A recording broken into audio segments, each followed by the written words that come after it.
और अब कुछ खबरें शोबिस की दुनिया से। कैंसर से जंग लड़ने वाली अदाकारा, मॉडल और हदायतकारा एंजेलिन मलिक ने बताया है कि वो मजीद इलाज के लिए तुर्किया मुंतकिल हो गई।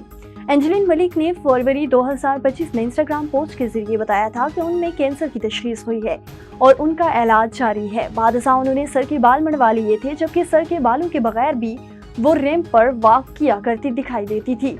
कैंसर की तशखीस के बाद एंजेलिन मलिक ने अपना इब्तदाई इलाज मुमकिन तौर पर मुत्तहिदा अरब अमारात UAE की रियासत दुबई में करवाया, जहां उनकी केमोथेरेपी और सर्जरी भी की गई। सोशल मीडिया पर मुतनाज़िर शोहरत पाने वाले गुलकार और खुद साख्ता एंटरटेन्स चाहत फतेह अली खान ने अपने गानों के नामनासिब लिरिक्स और वीडियोस पर वजाहत पेश कर दी।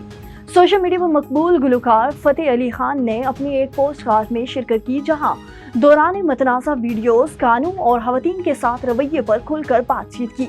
गुफ्तगू के दौरान चाहत फतेह अली खान ने गानों के नामनासिब और ज़ो-मानी लिरिक्स के बारे में सवाल किया गया, जिसमें उनका गाना पाओ पाओ खास तौर पर ज़ेरे बहस आया।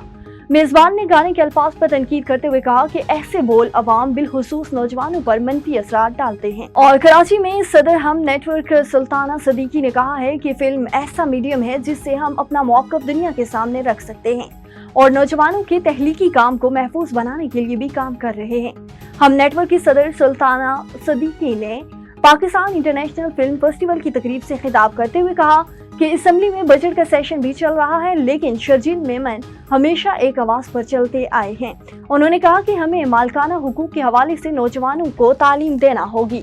हमने जब से फिल्म सोसाइटी बनाई तो नौजवानों के काम को देखकर अंदाजा हुआ कि उनके काम को दुनिया के सामने लाना है।